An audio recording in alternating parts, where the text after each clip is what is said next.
Good afternoon, dear students. Today, myself, Dr. Rakesh Patel, and my colleague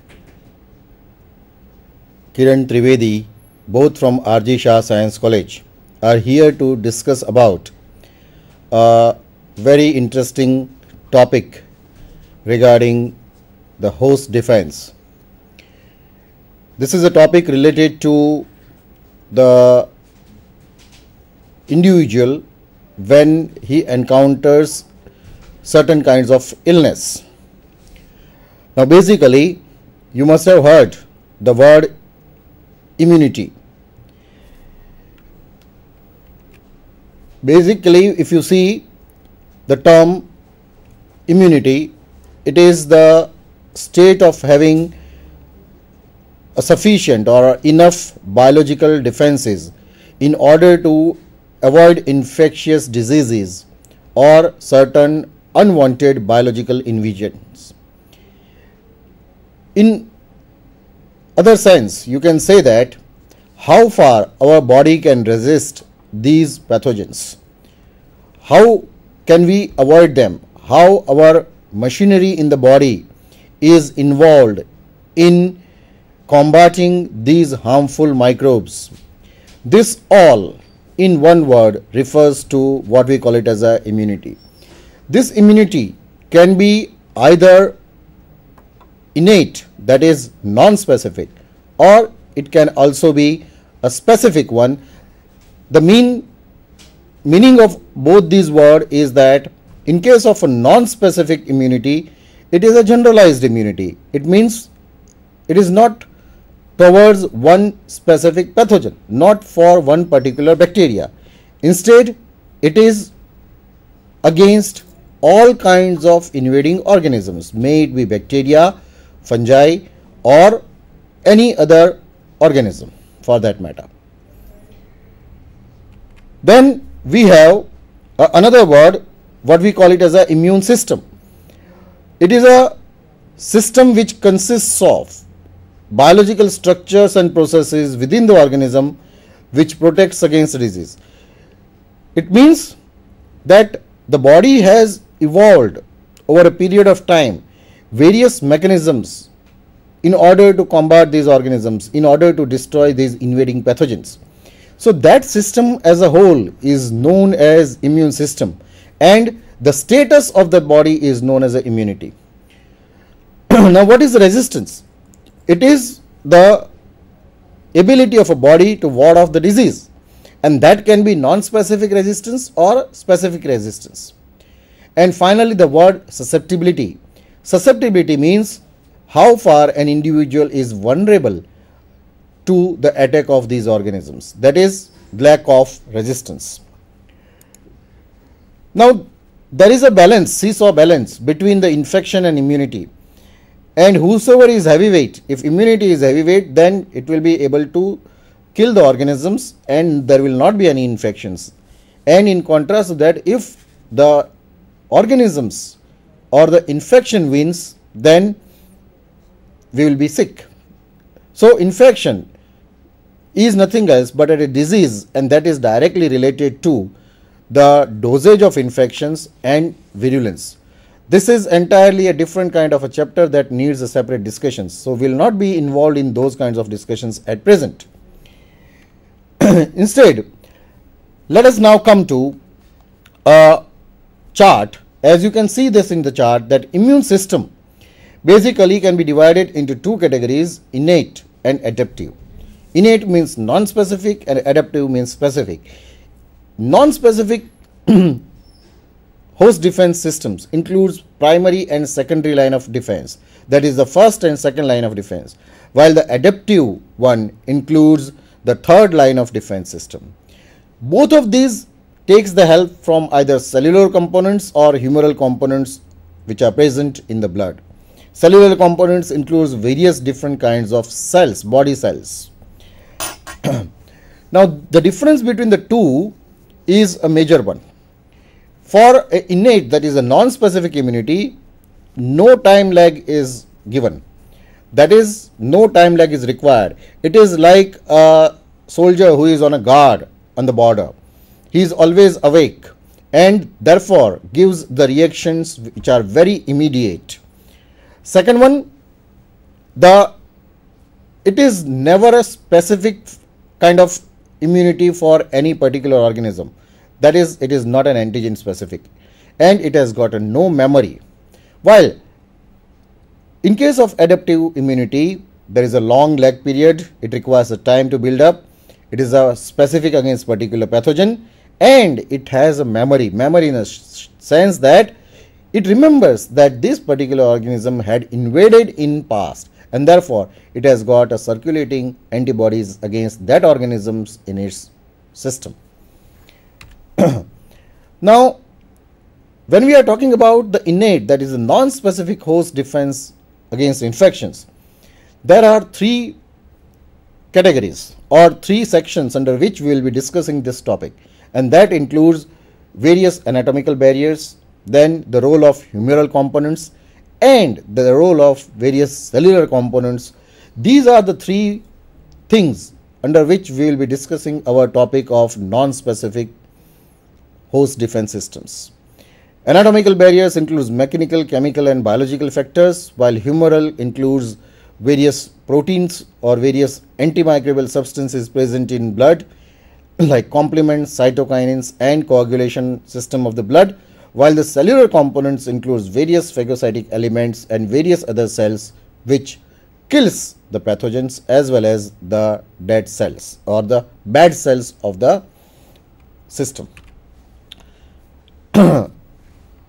Now, when we come to the non-specific host defense mechanisms, as I have told you, we are dividing into three categories: first line of defense, second line of defense, while the third line of defense is basically a specific host defense mechanisms.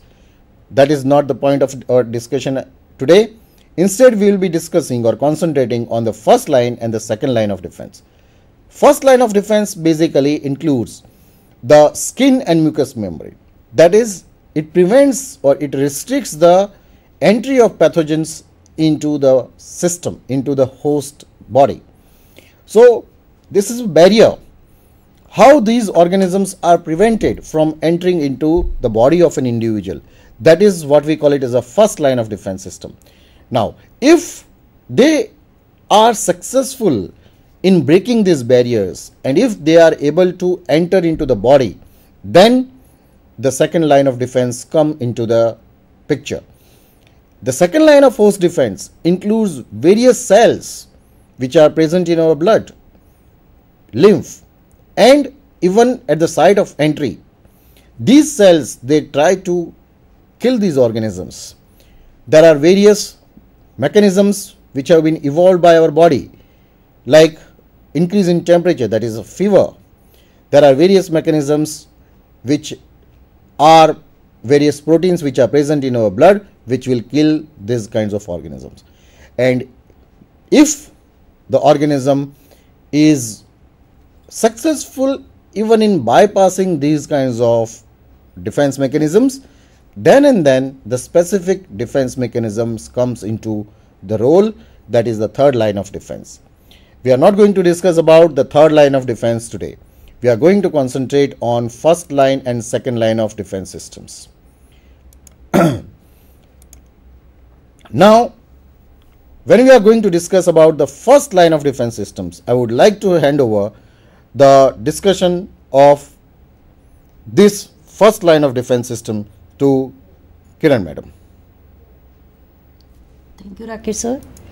Okay, now from the discussion so far, you must have learned that actually in our body we are having some defense mechanism, and this defense system is broadly speaking divided in three lines: the first line of defense mechanism, second line of defense mechanism, and the third line of defense mechanism. I would like to discuss more about the first line of defense mechanism. Now on the screen you can see a picture. It is a general diagram that is showing the various parts of the body which are basically involved in the first line of body defenses. You can see from the top to the bottom that different parts of the body are playing an important role in the defense mechanism. First, I would like to discuss about the skin, which is the very common part of our body, and it comprises a very wide area. If we talk about the skin, you will learn that actually the skin is divided in two different parts. The outermost layer of the skin is called as epidermis, and below the epidermis there is a very thick layer of dermis. Now this epidermis and dermis, how do they play an important role in the defense mechanism, or how do these skin layers are important in providing us the resistance towards the infection?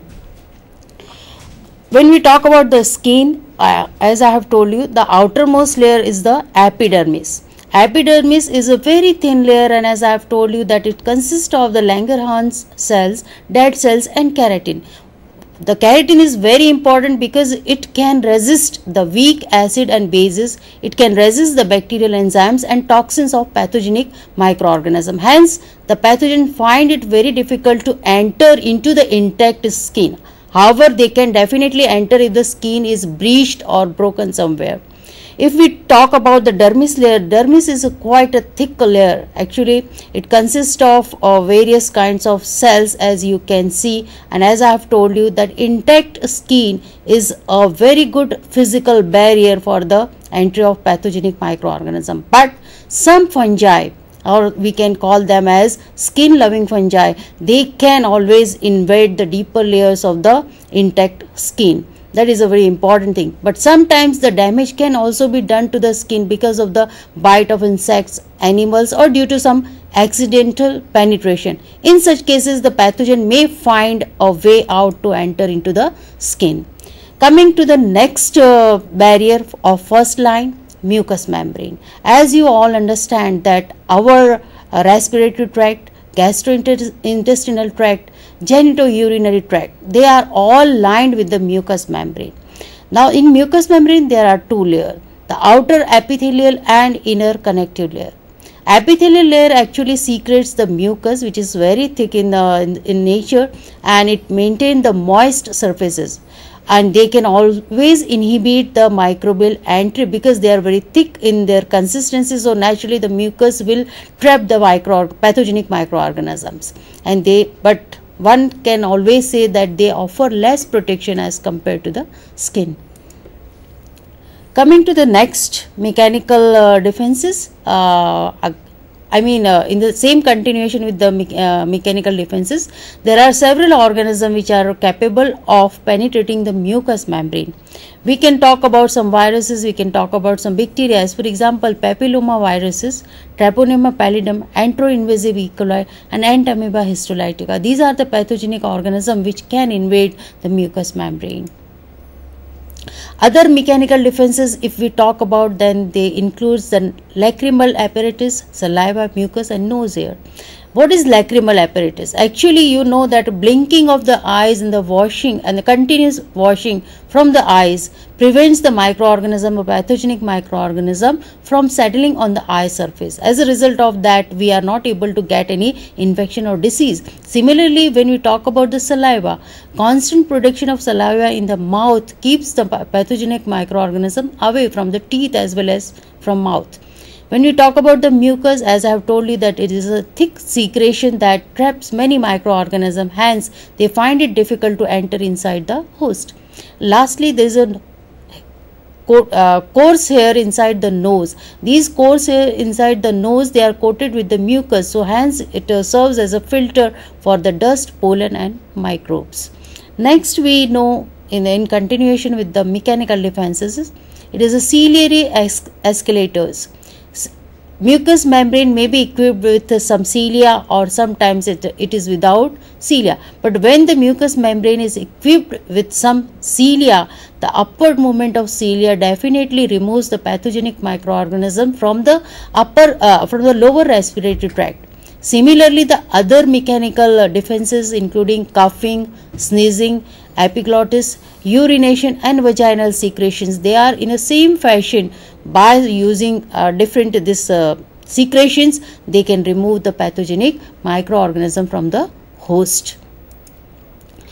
Now coming to the next barrier, it is a chemical defenses in the first line. Now, what type of chemical can prevent us or prevent the host from the infection or disease? The first one we talk about the sebum. Now, as already discussed, that the skin has two layers, the epidermis and the dermis. In the dermis portion, there are the oil glands, and the function of oil glands is to produce some sebum. Basically, the sebum is nothing but it is an unsaturated fatty acid. Secretion of this sebum will inhibit the growth of certain pathogenic bacteria and fungi. Then coming to the next one, pH. pH of the skin is very important in the prevention of pathogenic microorganism, because the pH of the skin is somewhere around 3 to 5, and this pH is because of production of lactic acid and fatty acid that has been produced because of the normal flora of the skin, but both of them are able to prevent the growth of pathogenic microorganism. The next is perspiration. Perspiration, as you know that there are the sweat glands, and these glands they produces the sweat or perspiration that contains the lysozyme and some acids. Lysozymes are very important because they can destroy the cell wall of gram positive bacteria. Similarly, the production of the acid can also inhibit the growth of different kinds of pathogenic microorganisms. So this is how we have seen the different kinds of chemical secretions, but still there are some more like lysozyme and gastric juices. Lysozyme are the enzymes which breaks down the gram positive cell walls, and they are found in the various kinds of secretions like the nasal secretions, saliva and tears. And one more which is very important is the production of the juices in the stomach. The juices, gastric juices produced in the stomach are highly acidic, and their acid is pH is somewhere around 1.5 to 3, and this pH is very low. Actually, because of this low pH, it is very much possible that whatever the pathogenic microorganism who has entered into the stomach, they will get destroyed because of such low pH. Not only the pathogenic microorganism, but even the toxin produced by such pathogenic microorganism can be destroyed. One very well-known example is about Helicobacter pylori. This is the bacteria which can neutralize the stomach acid, and it can grow in the stomach, causing many gastrointestinal infection. One more in the chemical defense is production of lactoferrin and transferrin. What are these chemical compounds? Actually, these are the iron binding proteins, and they are found to be present in the blood. Because of their iron binding capacity, they can inhibit the bacterial growth because they reduces the amount of available iron in the blood. Hence, the bacterial growth is prevented. So, this is how we have seen the different types of chemical barriers which can play a very important role in the first line of defense mechanism. Now, the third one is biological factors. Biological factors basically includes, as we have seen in the first picture, that the normal flora of different parts of the host can play a very important role in the prevention of disease or infection. How this normal flora is found to be important in the defense mechanism? The normal flora actually prevent the colonization. Colonization means the normal flora which is already present on the surface of a skin, in gastrointestinal tract, in respiratory tract, they are actually competing with the pathogens. What for they are competing? They are competing for some sites, some space, or for some essential nutrients. Because of this competition, it becomes difficult for the pathogenic microorganism to remain present on such surfaces, and hence they are not able to survive on this kind of surfaces, and so they cannot go inside the host. So, competition becomes between the normal flora and pathogen becomes a very important point for the pathogens, that they may not enter into the host. Then the normal flora. What is the next importance or the significance of normal flora in defense? So, the normal flora may antagonize other bacteria. How it can antagonize the other bacteria? Because through the production of the different kind of substances like some bacteriocins or other substances can be produced by this normal flora. Some even we have seen that sebum is one which is responsible for the production of fatty acids, and this kind of fatty acids which is being produced can be utilized by the normal flora but cannot be utilized by the pathogen as a nutrient. So hence the normal flora may antagonize the pathogens. I have already told you that normal flora can produce a wide variety of substances. They are ranging from relatively non-specific fatty acids and peroxides to highly specific bacteriocins, which either inhibit or kill the other bacteria. And lastly, the normal flora actually stimulate the production of cross-reactive antibodies. So this is how the normal flora becomes very important. Now the second part, that is the second line of defense mechanism, will be discussed by Rakesh sir. Madam has discussed in detail regarding the first line of host defense. Now let us assume that in case a bacteria is successful in overcoming this first line of defense system, then what? Does the body possesses any way or any mechanisms to stop the growth, to stop the infiltration of these organisms? If yes, how it is being done? That is what we are going to discuss in a second line of defense system. That is, now we assume that the enemy is already inside the body. It is already inside the territory of a country. Now what kinds of things which we have, our body has, to overcome those pathogens? That forms a second line of defense. Now in second line of defense, basically we have various different cellular elements which are present in blood. As you can see on the screen, the blood consists basically of red blood cells, erythrocytes, WBC, leukocytes and platelets. These are the formed elements of the blood, three different cells. These three different cells, they are present in our circulatory system and they play a extremely essential role in overcoming these pathogens. Let us take the first one, that is the platelets. You know, the basic function of the platelet is to form a clot, or it seals the breakage of capillaries. Whenever a skin is broken, the upper surface of the body, that is the skin, when it is broken, it is usually that skin tissues, they are also lined with certain capillaries, and the pathogen enters into the circulatory system through that capillary.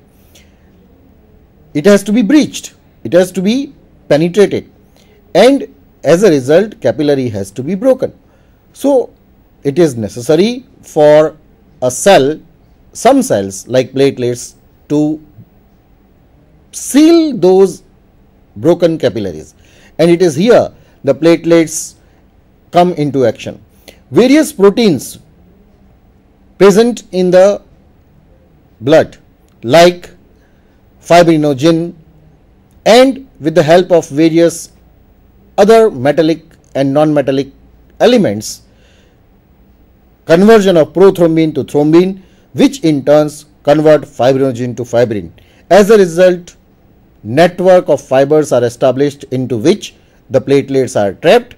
This leads to the formation of a plug, and this is how it seals. So it is prime important that whenever this capillaries are broken, when the blood loss is heavy, it has to be first of all sealed, and that is done by formation of blood clots by platelets. Next comes various other cells, phagocytic cells. These includes various monocytes, neutrophils and eosinophils. These cells are basically originating from pluripotent stem cells.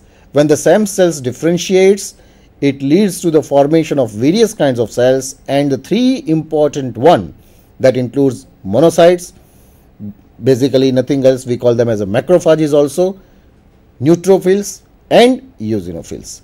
The figure shows how these stem cells, they originate from these blood cells, they originate from the pluripotent stem cells. Now let us come to the most important, the primary element of the second line of defense, that is phagocytosis. The phagocytosis word itself means that the cells which can eat the pathogens or which can eat the foreign elements. Phago is the Greek word which means to eat, and cytosis is concerned means it's a cell. So those cells which are involved in removing, eating away the pathogens or foreign elements are known as phagocytes, and the process is known as a phagocytosis. Phagocytosis is mainly carried out by certain cells, we call them as a white blood cells, and there are various varieties of blood cells, in which includes macrophages, neutrophils, and in certain cases eosinophils too. Normally in the early stages, whenever the infection is taking place, whenever the pathogens are invading, it is the neutrophils which predominates in the early periods of infections, followed by the macrophages. We call them as a wandering macrophages because they are actually wandering in the different body parts. These wandering macrophages, they originate from the monocytes. They leave the blood capillaries and enter into the infected tissue and develop into phagocytic cells. Thereby they remove the pathogens or foreign elements. As you can see them in the figures, the diagram shows a capillary, and above the capillary there is a skin which is breached by a nail or a sharp object. Whenever there is a breach in this first line of defense, the pathogen or the foreign elements, they damage the cells. The cells in turn secrete certain chemicals.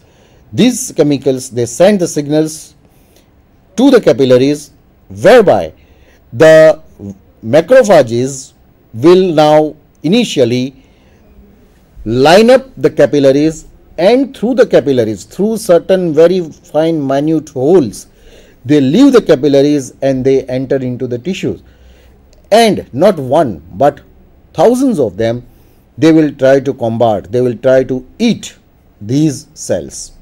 So these are the functions of macrophages. Macrophages, as I have told you, they are wandering macrophages as well as the fixed macrophages. Wandering macrophages basically leave from the capillaries and enter into the cells or the tissues where the damage has taken place, while the fixed macrophages are basically found in liver, in nervous systems, and in other body parts like lungs, lymph nodes, bone marrow, etc. Now, what are the stages of phagocytosis? The phagocytosis basically is divided into different stages. The first one is chemotaxis, followed by adherence. Third one is ingestion. Fourth one is digestion. And this is represented in the figure which is shown in form of a phagocytic cell. Now let us first of all take up the first step, that is the chemotaxis. Basically, what is chemotaxis? Chemotaxis is movement of the cells towards certain chemicals. It is a signal which is given by the presence of certain chemicals, and these chemicals are produced by the damaged tissues, cells of the damaged tissues, and the phagocytic cells are attracted towards these kinds of chemicals. So that is known as a chemotactic movement. So their phagocytes are attracted towards the site of infection. Now at the site of infections, the phagocytic cells will adhere to the pathogen or to a foreign invading material, and this adherence in certain pathogens can be avoided by the presence of certain specialized type of structures which they possess, like say for example M proteins or presence of capsules or by opsonizations. Once the cells, that is the phagocytic cells, adheres to the pathogen, then the process of ingestion begins. Phagocytic cells are very flexible. They extend to pseudopodias which slowly and slowly covers the entire cell. It engulfs the cell. So it is something like the entire cell is taken into the cells by extending two arms, which we call them as a pseudopods. They engulf the microbe. This microbe, which is engulfed, will now be enclosed in a sac, and that is known as a phagosome. Now once it is inside the cells, these phagosomes, which contains the microorganisms, they will be destroyed by the presence of enzymes lysozyme and other enzymes which are released by the organelles or by the granules or by the certain sacs, sacs, which are present in the cell. So these sacs, they empty their content into the phagosomes, and most important of them is a lysozyme enzyme. When the lysozyme is emptied into the phagosomes, that becomes a phagolysosome. Now lysosome is nothing else but it is an enzyme which acts on the cell wall, that is on the peptidoglycan. As a result, the cell wall is broken, it is damaged, hence the cell is very much vulnerable to the lysis, because the cell wall's main function is to protect the cells from the external environment. Once the cell wall is broken, then the cell is bound to be killed in a short while. In all, it takes approximately 30 to 40 minutes to carry out the digestion. So not only lysozyme but other enzymes are also involved in these kinds of digestion. It includes lipases, proteases, DNAs and RNAs. At the end, once the digestion is over, then the residual bodies are being thrown out.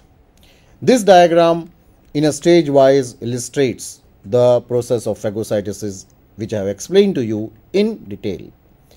Now apart from the phagocytic cells, there are many non-specific killer cells. See, the name itself, killer cells, indicates that they are involved in killing the foreign cells as well as the cells of our body which have already been altered, that is sometimes certain cells like cancerous cells or certain cells which are not doing a beneficial activity for the human beings. These cells includes the natural killer cells, then we call it as in short as a NK cells or LAK cells, that is lymphokine activated killer cells.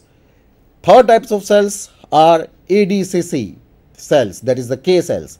ADCC means antibody dependent cells mediated cytotoxicity cells. And finally, activated macrophages and eosinophils. These are the non-specific killer cells which also carry out these kinds of activity. For example, natural killer cells, NK cells, they are also known as a large granule lymphocyte cells, LGL cells, and they kill virus infected cells or malignant cells. How do these cells are identified? They are identified by the presence of certain receptors on the surface. We call them as a CD56, CD16, and the presence of these two receptors, CD56 and CD16, while the absence of CD3 receptors. These natural killer cells, they are activated by the IL-2, that is interleukin 2 and interferon gamma to become LAK cells. They are activated to become LAK cells. So this diagram shows how these cells, they kill the transformed and malignant cells. Then comes the K cells. K cells, morphologically they are not very much defined. and they mediate ADCC. They have Fc receptors as shown in the diagram. They recognize the antibody coated target cells, and these cells could be any one of these NK cells. It may be IgG macrophage, IgG eosinophils, IgE eosinophils, or other IgG cells. Now, the next one is the very important defense mechanism, that is the inflammation, and this will be discussed by Kiran Madam. So now talking about the second line of defense mechanism, you have learned so many things, that how many different types of cells are being involved in the second line of defense mechanism. Now I will talk about the inflammation. How the inflammation can be included in the second line of defense mechanism. Very interesting thing to know about the inflammation. Actually, in case of inflammation, what happens? It is a protective mechanism.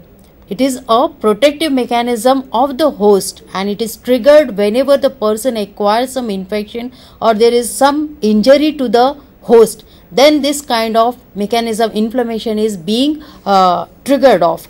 Now this inflammation, as I have told you, it is a protective response of the host. So how does it protect the host, and how it is being identified? Actually, when we talk about the inflammation, there are 4 important symptoms in case of inflammation.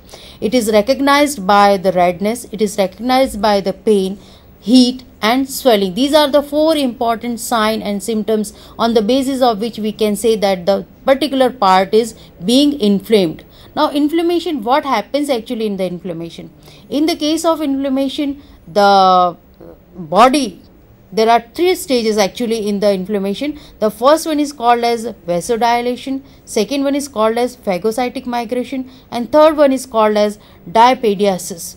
Now in these 3 stages the inflammation occurs, but my point is that how the inflammation is able to protect us from the pathogenic microorganism. So when we talk about the functions of inflammation, you will realize that actually the inflammation, it destroys the pathogenic microorganism, and by the chance, suppose if the inflammation cannot destroy the pathogenic microorganism, then also it can restrict the activity of the pathogenic microorganism and its product. And thirdly, the inflammation can repair and replace the tissues which are basically damaged by the pathogen or because of its products. So these are the important functions of inflammation, and that's why in the very beginning I told you that inflammation is a very protective response of the host towards the pathogenic microorganism. Now when I was talking about the stages of inflammation, I told you 3 stages. The first one, vasodilation. Vasodilation means it is the increase in the diameter of the blood vessel. And why the blood vessels are being increased in the diameter? Actually, this is due to the chemicals which are released by the damaged cells or damaged tissues. They secretes the histamine, kinins and leukotrienes, and these are the chemicals, when they are released because of injury, they causes the dilation of the blood vessels. Secondly, second stage of inflammation is the phagocytic migration. So in this case, once the blood vessels are dilated, the phagocyte, they run at the site of injury, they stick to one another and they form a lining in the blood vessels. Naturally, once the more number of phagocytes are being released into the blood vessels and they are sticking to one another, what happens? Because of more pressure, they get squeezed. The phagocytes, they get squeezed, and because of a squeezing, many more phagocytes are released into the other part of the tissues which are being injured. So this is how the inflammation is taking place in 3 different stages. And inflammation, as I have told you, that it is recognized by 4 important characters: the redness, heat, swelling and pain.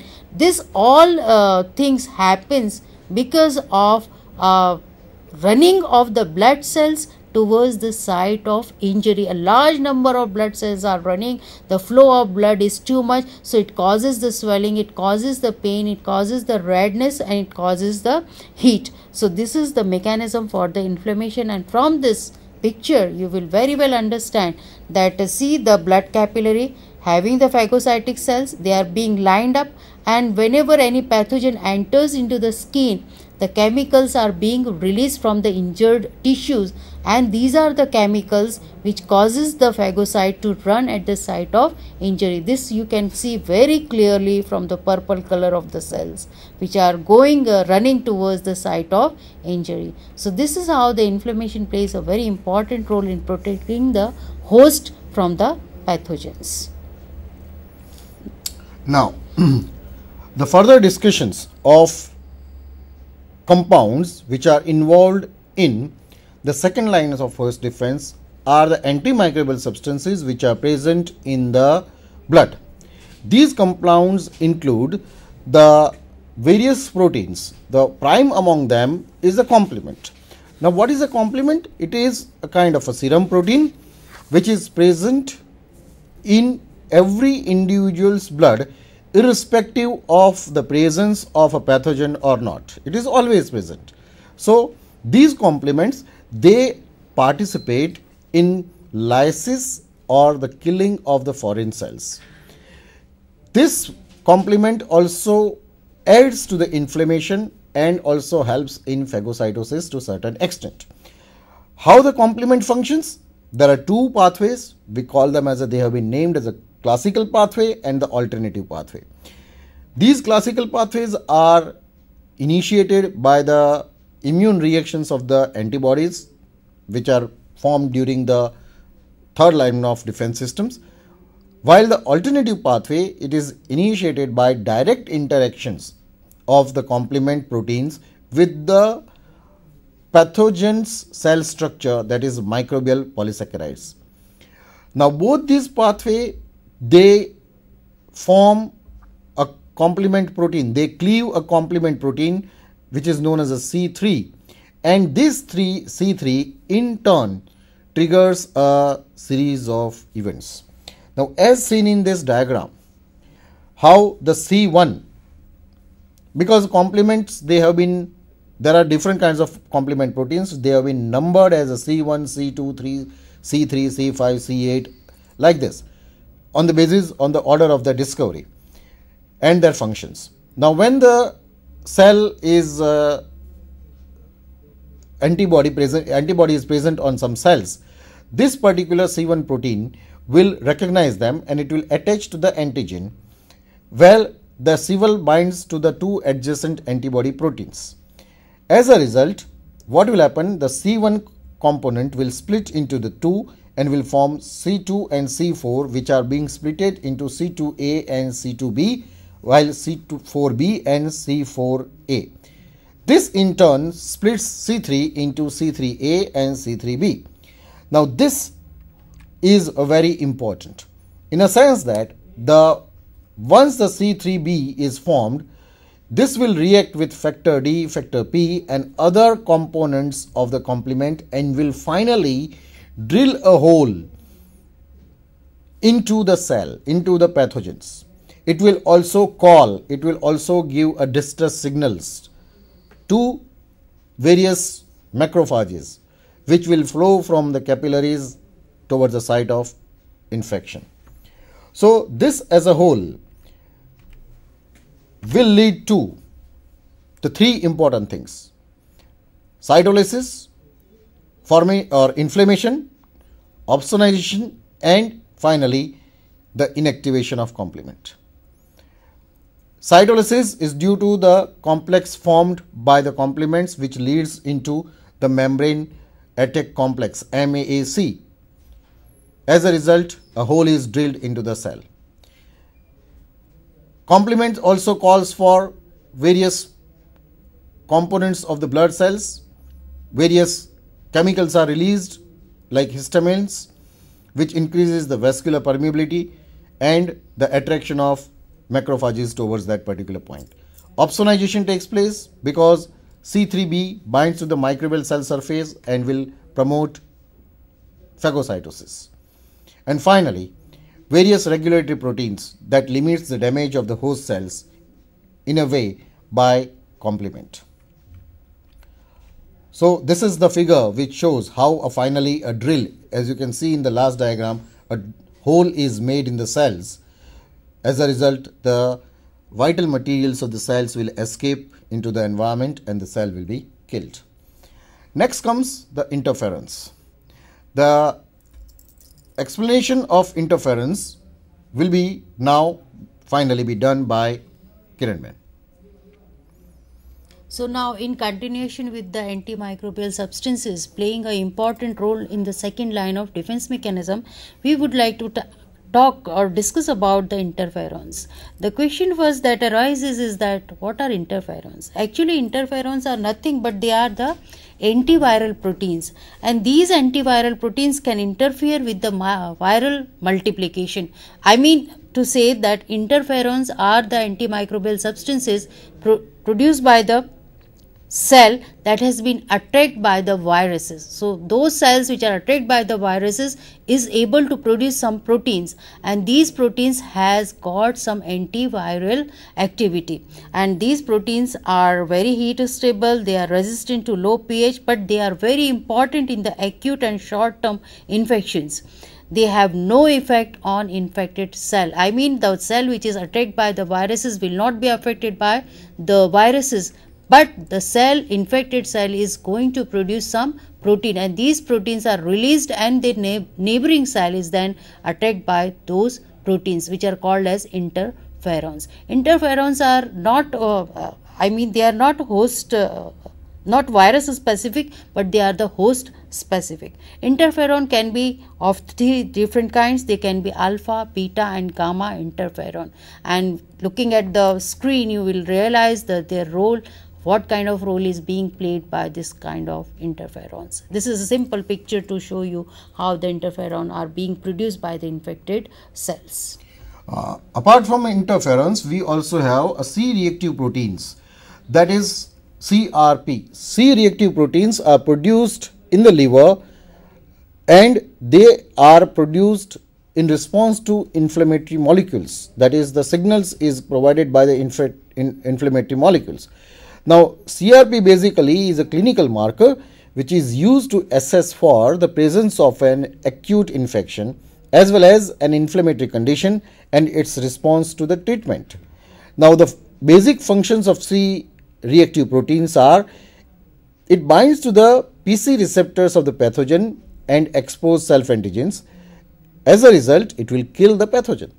It plays a very important role in surveillance. That is the role in targeting which are the damaged cells and which are necessary for body to be disposed of. And finally, it also helps in activation of complements. Now last, the important non-specific host is the fever. You must be surprised how a fever plays a defensive role. Basically, abnormally very high fever is not desirable, but a slight increase in a body temperature is always good in order to combat these pathogens. Basically, pathogens, they produce certain substances which are pyrogenic in nature. As a result, the body's thermostat is reset and hence it increases the temperature of the body. When this thermostat is reset, the chemicals are secreted by the leukocytes which calls macrophages towards the site of infection and helps in killing them. Apart from that, during the moderate fever, the liver and the spleen, they also are sequestered, that is in order the zinc and ions which are needed by the microorganisms are limited. Hence, it does not allow the organisms to grow fast. And finally, an increase in metabolic rate also helps in the repairing of the damaged tissues. So this is how the second line of defense also plays a very vital role.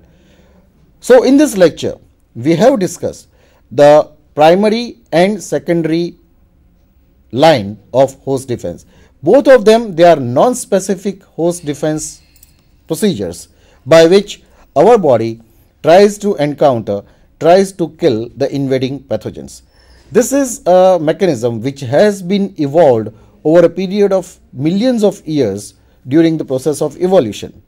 And this is one of the best kinds of defense mechanisms that our body possesses.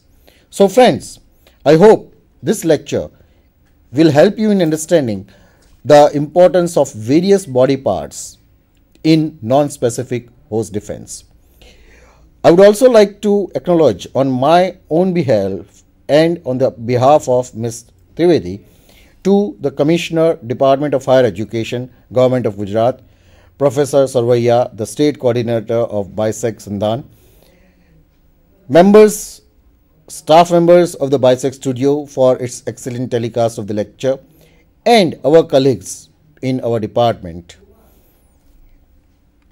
Now, if there are any questions, the line is open. You can very well ask us. Thank you very much. Thank you very much.